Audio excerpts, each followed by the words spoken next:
Today our guest is Lori Palatnik, who is the founding director of Momentum, formerly JWRP, Jewish Women's Renaissance Program, which is a program that works to build Jewish identity and connection to Israel through young mothers in their communities. She's a world-renowned Jewish educator, speaker, writer, and media personality who has lectured all over the world. Lori is author of 4 books, Friday Night and Beyond, Gossip, Remember My Soul, and Turn Your Husband into Your Soulmate. In 2014, Lori was named one of the 10 women to watch by Jewish Women International in recognition of her contribution to Jewish women throughout the world. Hadassah named Lori one of the most outstanding Jewish American women of our time, which Karen and I agree. And Izzy included Lori in its Global Jewish 100 list for moving Jewish culture forward.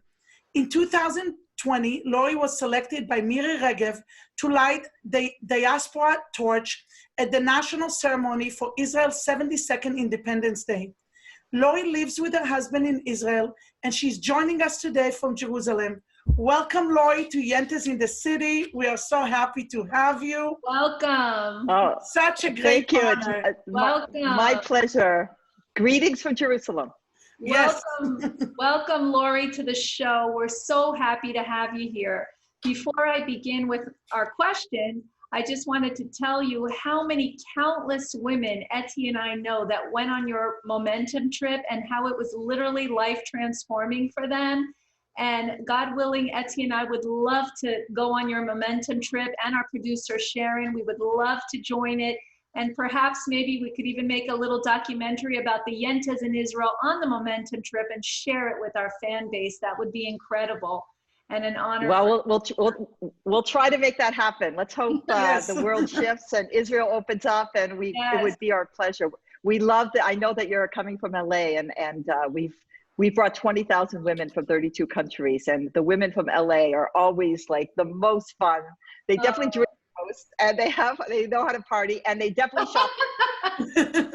Maybe the women from New York drink more, but they definitely shop more in LA. So, you know, my childhood friend, Adi Leviathan, is now the I love Adi. She is amazing. She is a very strong woman. And right now she is the head of Momentum with the ISC. So we bring women from the IC, we bring Israelis who have left Israel. That's one of our partnerships. We have over 230 partnering organizations around the world. And they range from, Reform, Conservative, Orthodox, the JCC's, Federation, the Sakhnut, the Jewish Agency.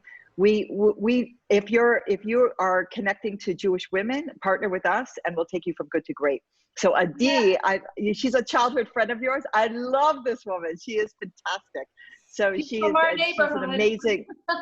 an amazing real estate agent. If I was ever buying a house in LA, I would definitely go with Adi. But she really is such a special person, and we love every Jewish woman who comes on our trip. It's the roots. If you only met her grandmother, she was a special soul and one of my mom's best friends. So she really comes from a really nice family. Wow, they're very, very special, and I send my love to Adi from Jerusalem. We miss everybody. I'm waiting for everybody, and Israel's waiting for everybody. Very nice. I have to say that what I've noticed too about the women that go on your trip is that they continue to meet when they get home. They meet like monthly to continue the bonding that they created on your trip, and I know that personally through my sister, and I just think that's fabulous. But, so what they do when they signed up for Momentum, they sign up for a 1-year journey, and it begins with an 8-day transformational experience in Israel.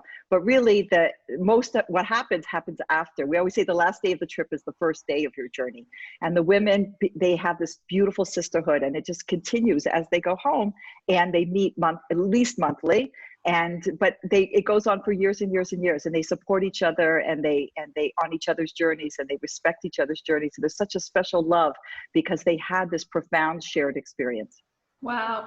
I wanted to ask you now now we're going to go into the interview portion of our show, but I wanted to ask you if you could tell our viewers a little bit about yourself, where you were born and raised, were Were you an observant woman your entire life? And if you could explain to our listeners exactly what Momentum is and why you started this amazing program and actually who sponsors it, if you could share all that with us.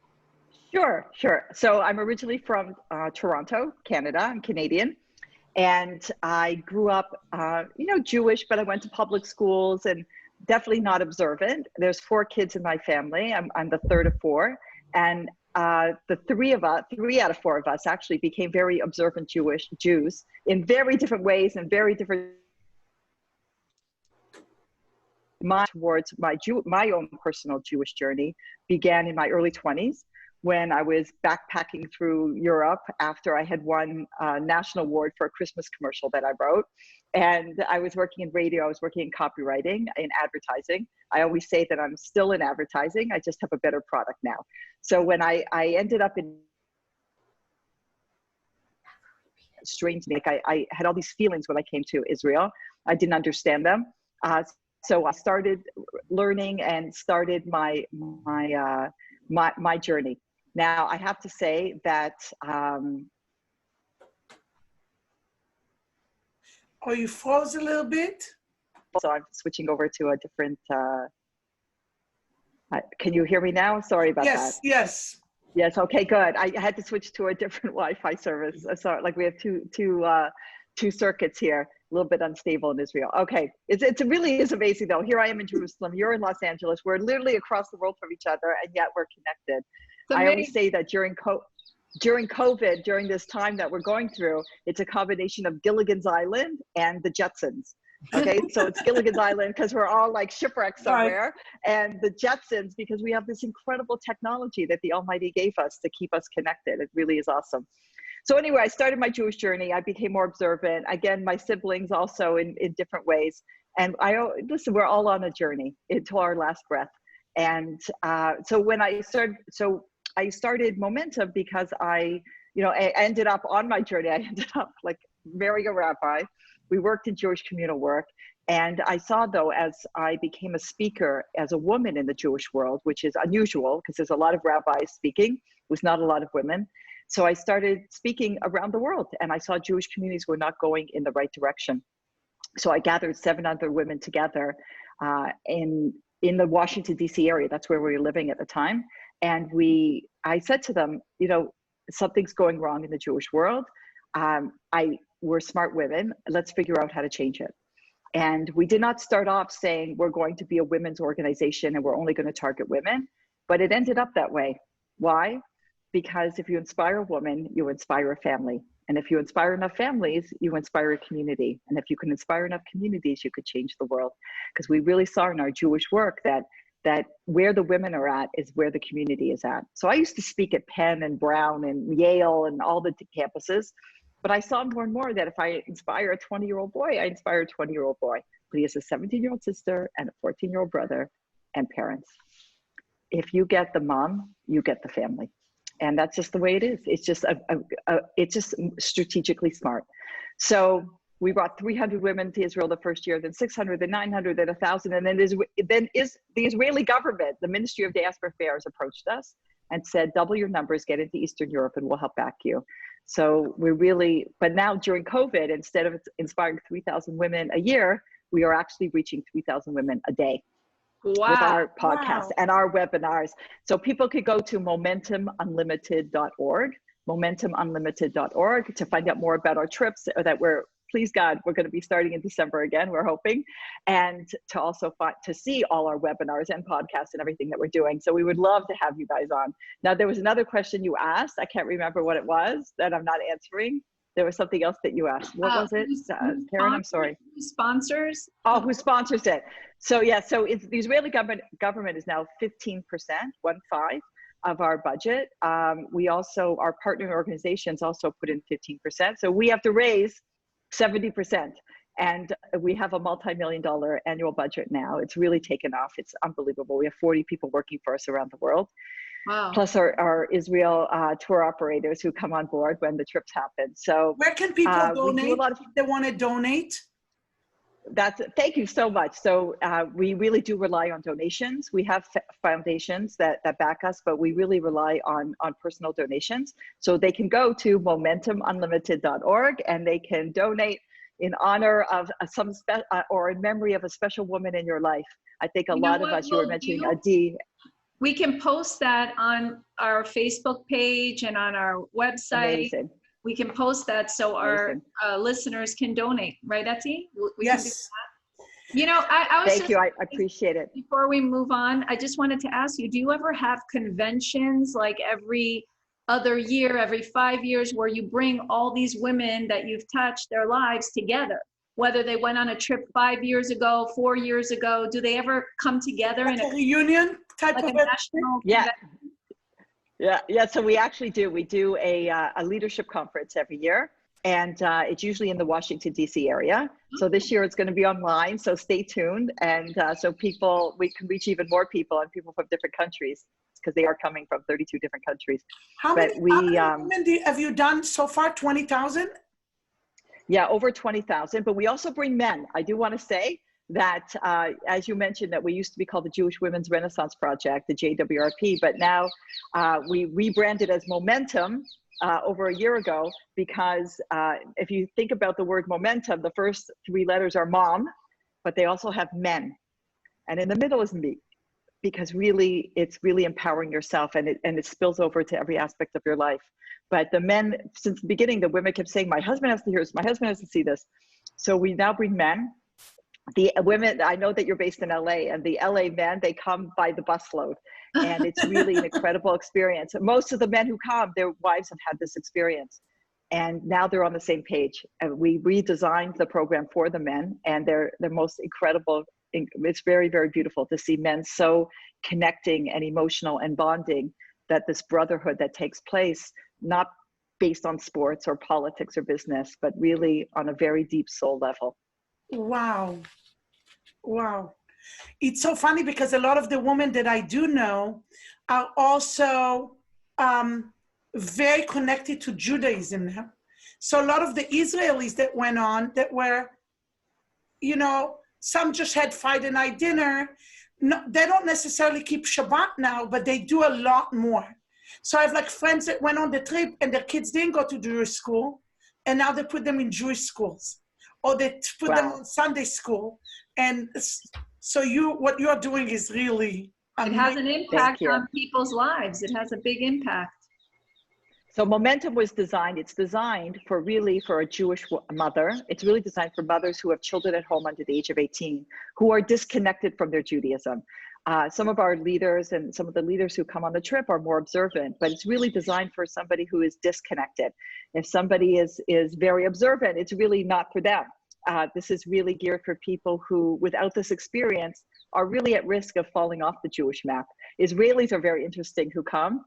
We love the Israelis, but they come on as Israelis and they leave as Jews, because they're Israelis, especially Israelis who leave Israel, and over 1 million have left Israel, who live outside of the land of Israel. So they have a very complex, as you know, I'm sure you know, especially you, Izzy, that you know that the Jewish identity of an Israeli is very complex. They grow up very Israeli and nationalistic, but when they leave, what are you? What are you? How long can you hold on to your Israeliness? How many generations? So they really are at risk, a very high at risk population of intermarriage and assimilation, because they identify as Israelis. So now their kids grow up as Americans or as Canadians or wherever country they landed. And yet, okay, so my parents are Israeli, my grandparents are Israeli, but and then it starts to get very complicated, and they're very high risk population.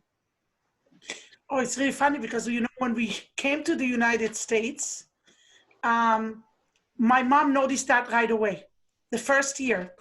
And it was during the summer that we got here. My dad was here for a job. And 1 month into being here, she said, this is not going to work out, because if we're staying here, my kids have to go to Jewish school, not only Jewish school, Jewish Orthodox schools. And we cried. We came from Israel. My dad was in the army, And we are so used to, you know, secular kind of world. And my mom my sister cried for a month. She went to Eula and she would sit in the classroom and cry. And it's really funny because now we thank our mom for what she did for us, because you're right. If we didn't have the connection, you know, I was at a Shiva the other day, and it was not, they were not religious. They were Israelis. And, you know, of course, Israelis, you feel the Shiva, but something was missing, you know, because I'm Israeli. I grew up, like, I know both sides of the token. But, you know, growing up in Jewish schools, there is something different with the prayers. There is different, you learn something is like deeper. And I think that's what the Jewish schools did to us, like the Jewish Orthodox schools. So. You know, I tell the women on the trip, the school you pick for your children is not just who your children will be, it's who your grandchildren will be. I agree. That the choice that your mother made changed your family for generations. That one choice. And that choice is usually primarily in the hands of the mother. That's why we target the Jewish mother. Why? Because she's usually the decider of where we live, who we socialize with, and where our kids go to school. And those are decisions not only now, but for generations to come. The social chair of the family. Right. You know, when my daughter was taking these are big decisions. When my daughter was taking the boards the night before, I see all these books on her bed. I went to the boards with her. And, you know, like after being in medical school, you know, you work, you have to work, you know, she had to work Shabbat even in some of the rotations, you know. And, but she always prayed doing that, you know, she prayed every day. But I didn't think that she's into it anymore. And the night before the exam, the boards, I go into a room and I see a lot of books on her bed. And I'm like, Lizzie, you should go to sleep. Are you studying? You know, stop studying. You're not going to get anything more than you got. And she's like, no, Ima, I'm learning. I go, what's the difference? What do you mean I'm learning? She's like, and I see all these different books. And she's like, Ima, I'm praying and learning. And I started crying. I was crying so much. And she's like, Ima, why are you crying? And I said, Lizzie, I can't believe you're doing this the night before the exam. And she's like, it calms me down. Oh. And I thought it was really beautiful. And that's, I think, comes from raising them in Jewish schools. You know? You know, the decision, you really, it was really your mother's decision. That's why you had that moment. And it's, you see that the Jewish mother decided, no, they're going to school, they're going to a Jewish school. And now here's her granddaughter about to become a doctor, and she's turning to her Jewish roots and turning to Hashem, turning to the Almighty. You're going to make me cry. It's really beautiful. No, but it's really true. It's really true. You know, when you stand there and you light your Shabbat candles on Friday night, like you know, you think about your mother, your grandmother, your great grandmother, like we're Jewish women back for generations. And it's really because of their strength. And I see through COVID and everything that we're going through, that it's the strength of where we become, Momentum has become a lifeline for not just the women who have come on our experience, Momentum experience in Israel, but there are thousands of other women who are coming onto our broadcast now during this time to strengthen themselves, because you see what's going on in their homes. We have to keep the home strong. So who should you target? It's the mother. Wow. Right. Lori, I watch a lot of your videos all the time over the years. You have so much energy, you address so many issues. But what amazed me the most is a lecture you gave about why you donated your kidney to a total stranger. I watched that lecture and I laughed and I cried a lot. I don't know why. Even when you said funny things, it was so emotional that I cried just watching you tell the story. You have a talent of touching people's souls. What drives you? What drives you to do? You know, obviously it's not easy to do what you do. It takes a lot of time away from your family, from yourself. What is your drive and how did you get it? How can we get more people to have that drive? That's a very good question. I have to say, I have to say that, my mother, she should live and be well. My mother, she called me up years ago. I was already married with children. I was living in a different city, and she calls me up. She says, Lori, I found your second grade report card. I'm sending it to you. Or could she be Jewish? She still has my report cards. Okay. My mom has So I said, I have all the report cards. Of course. So she says, I'm sending you your second grade report card. I go, Mom, why are you sending me my second grade report card? She goes, when you get it and you read it, you'll know why. Call me. Fine. So the mail comes one day. I open it up, take out my second grade report card. I open it up and I read it. What does it say? It says, Lori likes to get up in front of the class and enthrall them with her stories. It's like a review of my last talk in Los Angeles. Okay, like Lori likes to get up in front of the class and enthrall them with her stories. That was second grade. What did that tell me? It told me that we're born with certain gifts. Like we didn't do anything to deserve them. God gave us certain gifts. What we do with that gift, how we channel that gift, where we put that gift, how we access it, that's our free will. So the Almighty gave me a gift for communication. Now, I did study communications in college, and I did work at, at whether it's writing or speaking, but it was a gift. I could be selling you right now. I'd probably be a lot materially wealthier if I was selling you real estate, okay? Like if I went into, like we were talking about our mutual friend Adi, if Adi and Adi knows, like if I decided to sell real estate, I would probably kill it, all right? Like I would really, like I can motivate people. So it's wonderful that people have that opportunity to use a gift for communication for sales. So I decided to use it to share wisdom, to share God's wisdom with the world. Again, I used to work in advertising. I worked for Leo Burnett. That's a major ad agency. And I worked in radio, and I was really, I was very good at what I did. And then when I started my Jewish journey, I realized that all the skills and talent and experience I had, as I said, in that world of advertising, I have a better product now. I have God's wisdom, and I have our Jewish heritage, and I have Israel. Jews don't leave Judaism because of what they know, it's because of what they don't know. And Jews don't turn their back on Israel because of what they know, it's because of what they don't know. If they only knew. So I have a fantastic product. I would have to really work hard to sell it badly, but the Jews have managed to do it, unfortunately, because now Israel, which used to be the one value that we could all gather around, we could all, no matter what we were, what level of observance or political spectrum, we could all agree on Israel. And now that's over. Now that's become a complicated and sometimes contentious issue. So this can't be. So you see that, God gives you your ammunition. You're born with you have your mission and your ammunition. So you're already given everything that you need in order to deal with life. And then you have your mission in life. What is it that the Almighty put you in this world for a reason? Years ago, I have to tell you, my kids,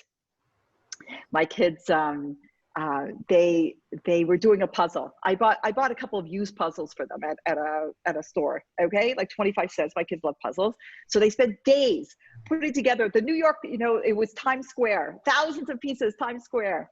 And of course, at the end, they realized because it was a used puzzle, there was one piece missing.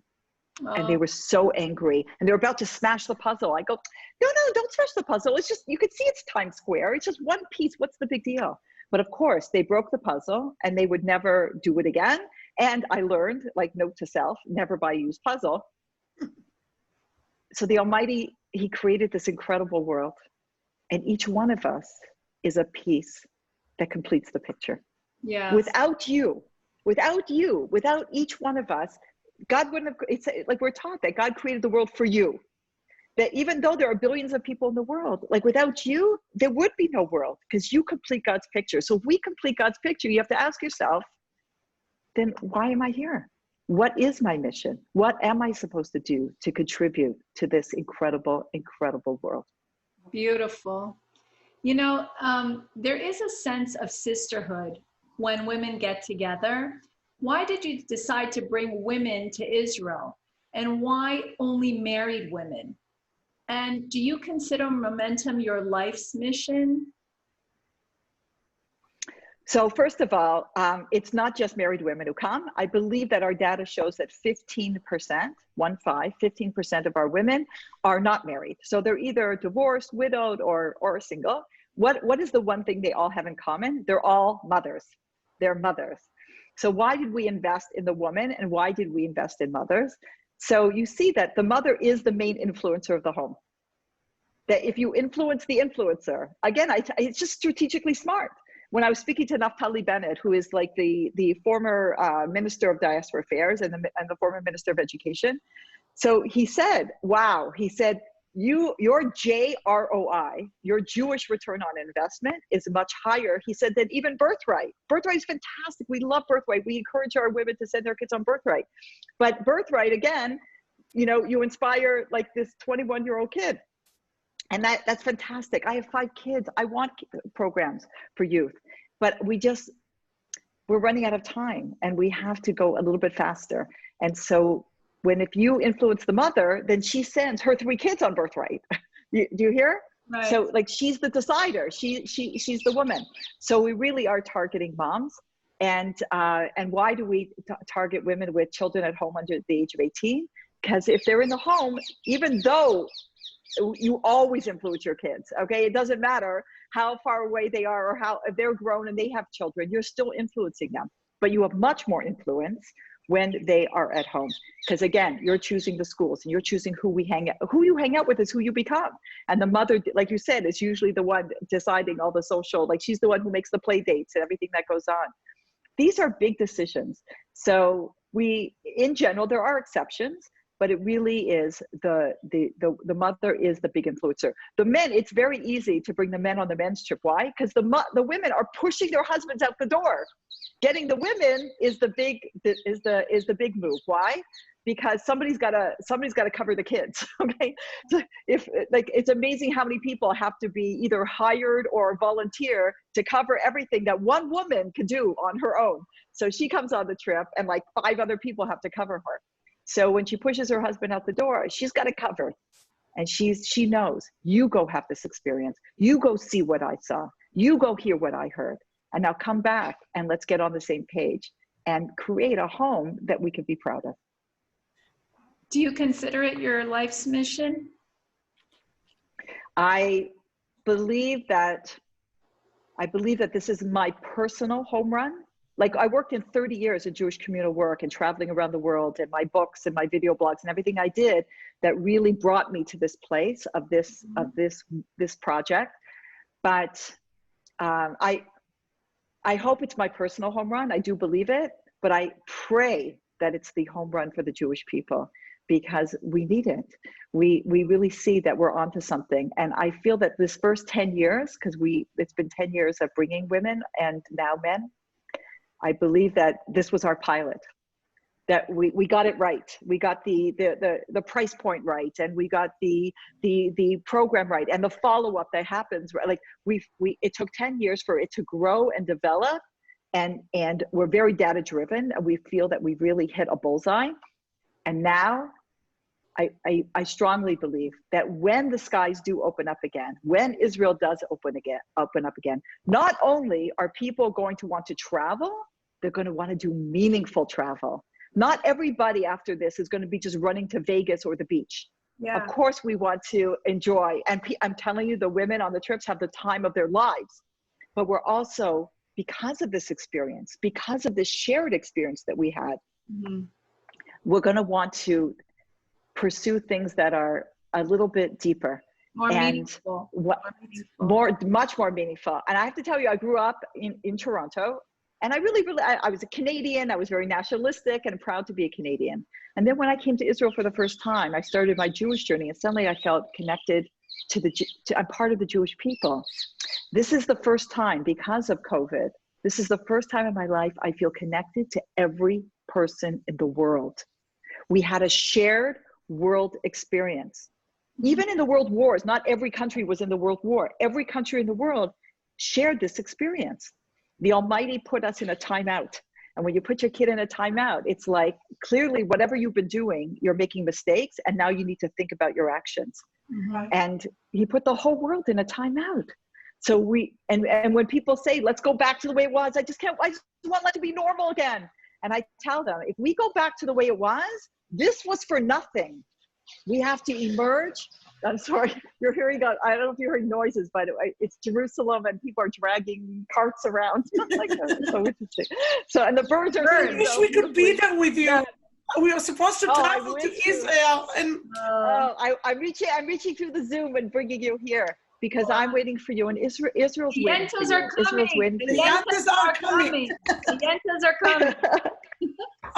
Lori, I wanted to ask you, we know a lot of the women that came on your trip from LA, but I wanted to ask you, do you have statistics on how many of the mothers that actually came on your trip got more involved in Jewish community activities and, you know, contributed back to the community? Do you follow them?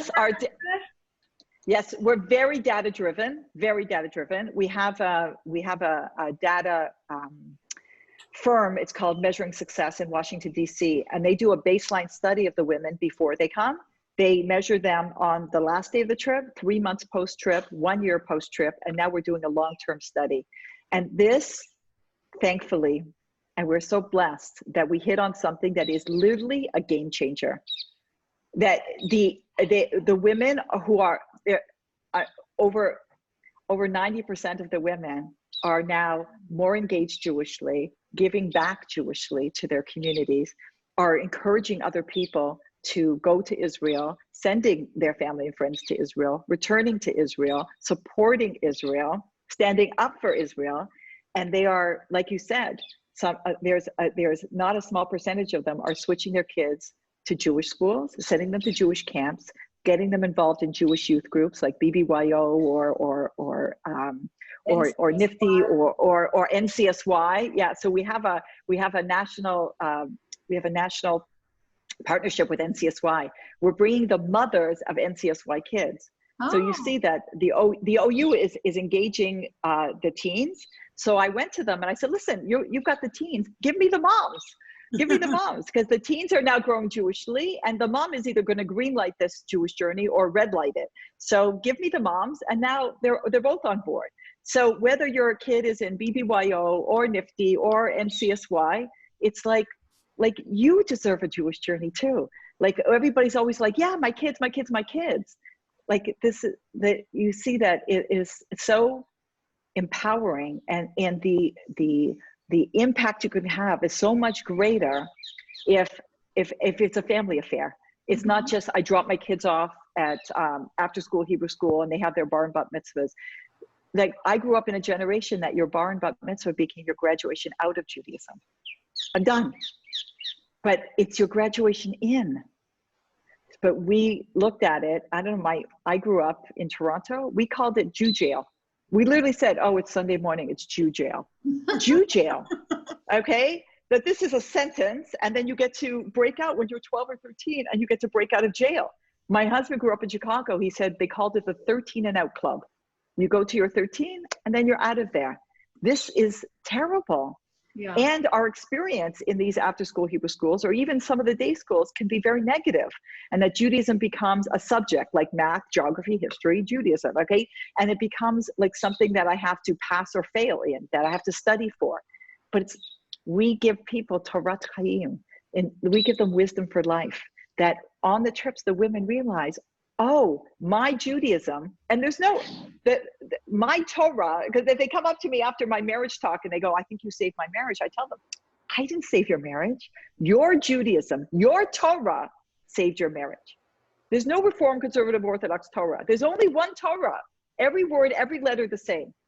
But we're the people of the book, and we didn't read the book. We saw the movie. The book is always better than the movie. What we do is we extract the wisdom from the book, and we tell them, there's wisdom in there to help your children make the most important decision of their lives. What's the most important decision? More than med school, Etty, okay? The most important decision of our kids' lives, yeah, who they marry. Right. Who our children marry is the most important decision of their life. I was blessed if with they a make good the one. right, So I tell my kids all the time, because they go, if they make the, they go, how can you go through so, like, you know, of course, all of us have, like, my dad was sick, and, you know, and my daughter said, Mom, you're so strong. How can, you know, my mom was sick, my nephew fell. We had a lot of, like, health issues. And they asked me, Ima, how are you doing all this and you're smiling all the time and you're laughing?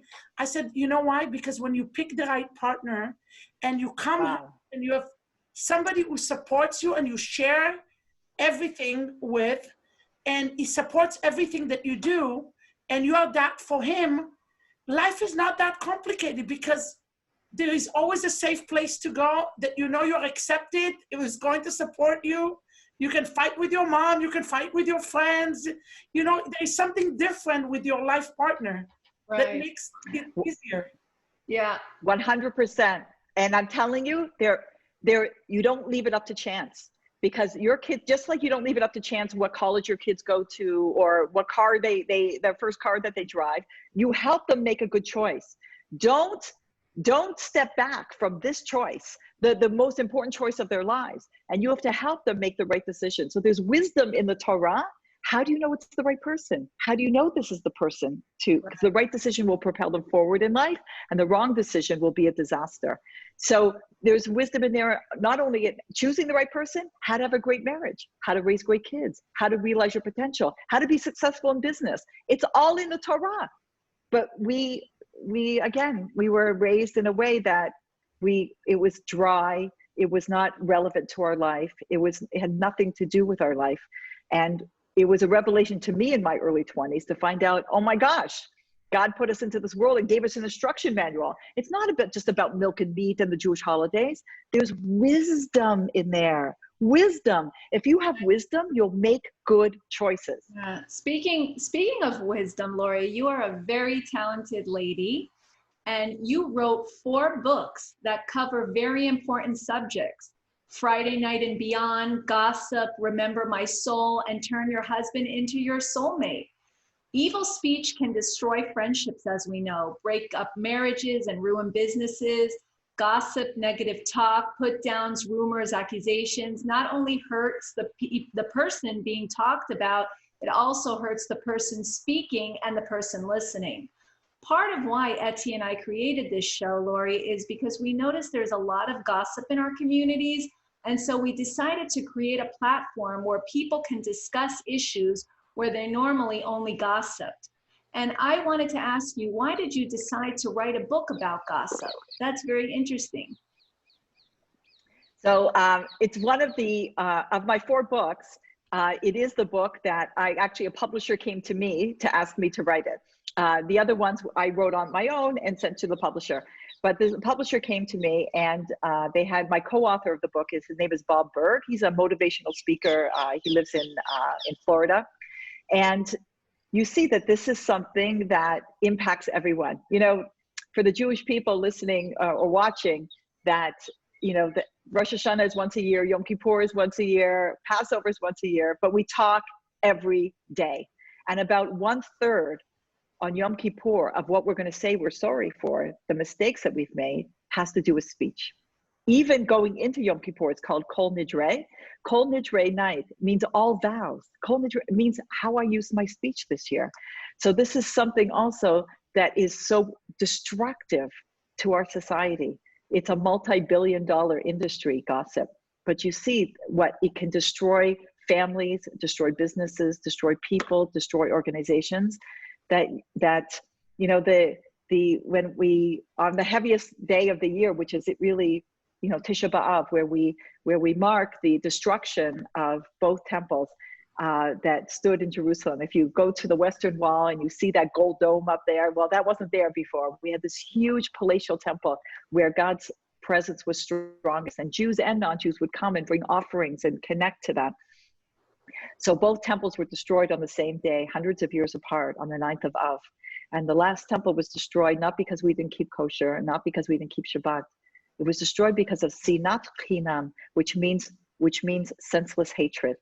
And our rabbi of blessed memory always said that the definition of senseless hatred is when you hate somebody because their mistakes are different than yours. I would never do that. We believe you, but you would do something else. It was destroyed because we hated each other. And you see that the one way to destroy something like that is to say something, a disparaging remark about somebody else. So now the person listening is thinking badly about that person. And before you know it, brothers and sisters literally won't be in the same room except at their parents' funeral because of these words. Words can hurt. You know, I grew up, I don't know if Eti, if they have a similar expression in Israel, but we had a limerick. Karen, you probably grew up with it the same way. You know, sticks and stones will break my bones. Sticks and stones can break your bones, but names will never hurt me. Right. Call me this, call me that. Right. But it's not true. It's not true. Names hurt. Mm-hmm. There are adults walking around, successful adults, who are still holding on to the pain of being bullied, the pain of being labeled. That people, I've met so many adults, and they have so much pain in their lives as adults because of what happened when they were kids, of people name calling and people being teased and you see people literally, kids will take their lives because of cyberbullying. That now, it used to be that, oh, somebody would say something or pass a note in school, and now we have these devices that now millions of people can hear, see, and read something terrible about somebody and just try and take it back once it's out there, and how hurtful it can be. So sticks and stones can break your bones, but names will never hurt me. It's not true. Not true. See, my dad always told me the opposite. He said, you can hit someone and they will never, a year from now, they won't hear, like if you spank your kid, they'll never remember that you spanked them a year ago. But if you tell them something hurtful or something about their character, they'll never forget it for the rest of their life. No matter how good you do and whatever you give them, it's that one word that will stay with them forever. So he always told us, choose your words wisely, because with friends, with family, you have to be careful with what you say. So if we would stop even for 1 second before we speak and ask ourselves, what am I saying? Why am I saying it? And who am I saying it to? If we would just stop for 1 second, a split second, because sometimes we're about to say something and we usually know inside, perhaps I shouldn't be saying that, but why do we do it? Why do people gossip? Why does this affect everybody? Because if I put somebody down in some very unhealthy way, I'm feeling up by stepping on somebody else's life. It's not coming from a good place. It's coming from our place of insecurity. It's coming from our place of inferiority. And also, you know, sometimes people, after they either read the book or they hear me speak about this, they'll say, well, what is there left to talk about? There's nothing left to talk about. There's no wisdom to share. There's nobody to help. There's a lot to talk about. And we unfortunately spend a lot of time talking about other people, and often in a negative way. Right. It's actually very sad. It's one thing that Karen and I unfortunately noticed that's going on with a lot of our friends, and even good friends. And it broke a lot of friendships. It broke a lot of families. And unfortunately, and some could be repaired and some cannot be repaired. And it's over words and, you know, senseless gossiping, you know? So I, you know, it's very beautiful that you took a situation that was negative and destructive, and you decided to do something about it, to be part of the solution and not the problem. That's really something, because our rabbi taught us that if you see that there's a need and no one is filling that need, you're responsible. It doesn't mean that you know how to do everything or that it's all up to you, but you're responsible to fulfill the need. So you obviously, I don't know when you started this, like, you know, did you know how to do a podcast and you had no idea to do production, but you find the people to support you and you make it happen. And that's how we feel about momentum, that we saw there was a need and no one was doing anything. Everybody agrees, you know, even when I'm in the Knesset, okay, and I'm lobbying for funds, you know, halfway through, no matter who I'm talking to, left, right, man, woman, they're like, you're right, it's the Ima, it's the mother. Where have we been? So everybody knows the mother is the influencer, but she was the most underserved. She's the biggest influence in the family. And so why are there not programs for her to empower her, to educate her, to inspire her? So now there is. So you saw in your community that there was something negative going on. So instead of either just pointing, somebody should do something about that, that's terrible, you decided to do something positive, to turn it around. And really, kol hakavod, like all the power to you. Thank you. Lori, before we wrap up, this year you were chosen by Miri Regev to light the Diaspora torch at Israel's 72nd Independence Day, like I said in the introduction. In the announcement, she said, Rebbetzin Lori is a leading, unique, and exciting version of the Queen of the Desert, a Zionist who loves Israel. Karen and I so agree with her.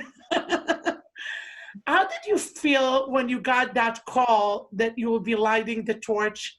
And can you tell us, why do you think so many people are making Aliyah this year to Israel? Because we notice a lot also of our friends.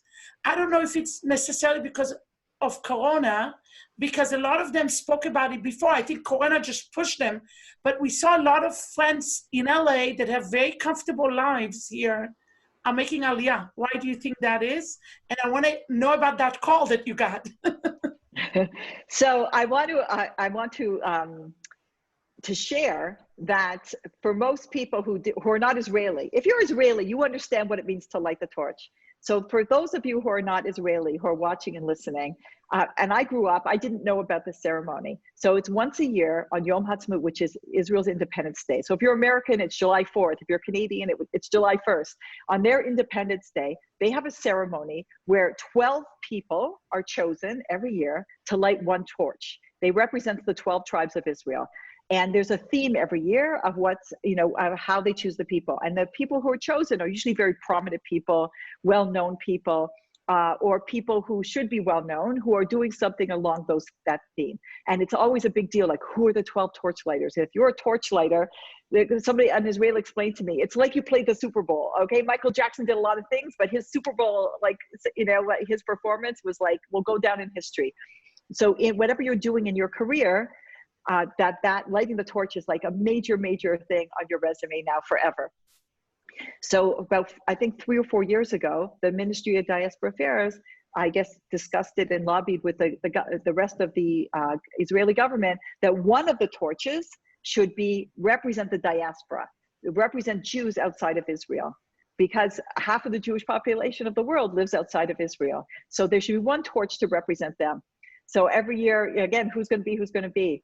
The fact that I was chosen, not even chosen, the fact that I was chosen even this year when the diaspora is, and everybody is in such pain and such challenge during these times, it was such an unbelievable honor. I felt the sense of responsibility that I was representing the Jews of the diaspora, and especially Jewish women who during this time, again, are trying to keep their homes strong and keep. And I said, when I lit the torch, you're allowed to speak for like 90 seconds.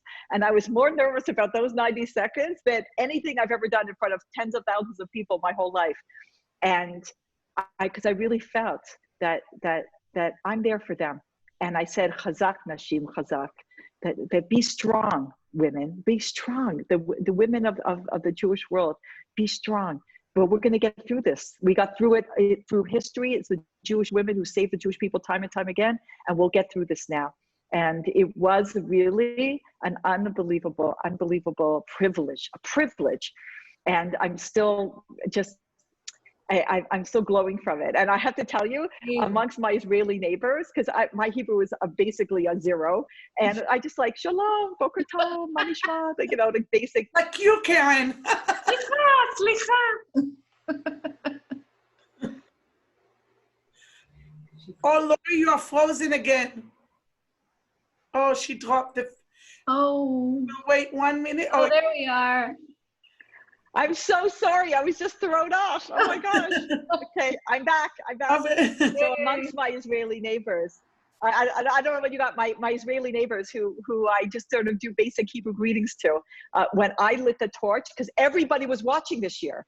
Because normally, like a lot of people watch the ceremony, but this year, because everybody was in quarantine, it's called bidud in Israel. Everybody was in bidud. Everybody's in quarantine. Over 5 million people watched it this year. And so the viewership and so on my neighbors saw it, and they didn't know I was going to be chosen, and they were like now I'm Beyonce, okay, in their eyes. Now, in terms of Aliyah, you asked, our son, who was a Chaya Boded, he was a lone soldier. And after he served, he decided to move back to Canada and make his life there. And he's going to go to university there and make his life there. And we were, everybody makes their choices, and it's fine. So on Lag BaOmer this year, during about the middle, a couple of months ago, he sent us an email. He said, I'm making Aliyah. I'm moving back to Israel. And so many of my friends, like you saying, they were thinking about it, or maybe it was in the back of their mind, or one day maybe I will. So during Corona, during this time when we're all thinking deeply, I believe it pushed people over the line. Because what I used to say for the last many years, I used to say to people, the fact that people can just get on a plane anytime and go to Israel is not good. Because like in past generations, it was a dream that you could even go to Israel, let alone just go anytime. Mm-hmm. I used to say that if America would say, you're not allowed to go to Israel now, there's an embargo or something is going on, or we're, God forbid, at war, we'd all be meeting in basements, clandestine, like, how do we get to Israel? We'd all be like, that's so true. Again, That's very true. So now Israel said, you can't come. And when they said you can't come, what did we say? Now we want to come. Because sometimes when something's always there, we don't appreciate it. And we go, one day. And now people are like, and people used to say to me also, because I speak all over the world. So I'll land in Spain, and now I'm in Madrid. I'm going to speak to the Jewish community. So what's the one question I always ask when I land and they're showing me their city? I go, is there anti-Semitism here? And they always say, oh yeah, it's not good. But it's worse in France and it's worse in England. And they always point to another country. It's bad here, but it's worse there. And they always say to me, thank God we have Israel, because we can always get on a plane. And what did I used to say to them? Don't you think the planes can stop flying? And then they did. So I think that this is a big wake-up call to people. I have a friend who is her name is Kim Bash. She's an amazing real estate agent. She lives in the old city. It sounds like all my friends are real estate agents. Like me in LA and Kim in Jerusalem. And Kim says, since this started, her phone is ringing off the hook and messages flowing in. People wanting to buy places in Israel, even if they're not coming right now. Like, I need a home there, or they're ready to make Aliyah and they want to get a home. And she says 99% of her calls are from women. Wow. Are from women, because women know, because women have a special love for Israel, and women see the big picture. And the men might be like, oh, what about my business? What about this? What this? And the women are like we read the writing on the wall. The writing is on the wall, but not everybody's reading it. And the women are reading it, and they're seeing, and they know that change has to happen. Change must come. So we're circling back, in our conversation now to women. And just like the two of you saw that there was a need and that you made something happen. And that, I assume most of your listenership or the people who follow you are probably women, just from the name Yentas. Like, right. I'm sure some men are watching, but mostly women, because women are communicators. Women, when we gather together, and like the two of you came together, like you create a sisterhood, we can accomplish so much more together. That if we can only focus on what unites us and not what divides us, we can really make positive change in the world. So I really thank you for inviting me to be part of this conversation. And I really bless you. I bless you that you should be unbelievably successful. I would love for you to come on Momentum, to experience it yourself and to film it, and to meet these incredible, incredible women from all over the world. Yes, we definitely want to do a documentary about Momentum. Really. That would be amazing. That would be amazing. We are planning on it. We were going to talk to you about that on a different, want to still speak to you, and we want to do a whole documentary on it. We do. It would be our pleasure. Momentum. Lori, thank you so much for being here. You are a phenomenal woman. I'm so happy that we met you and we spoke to you.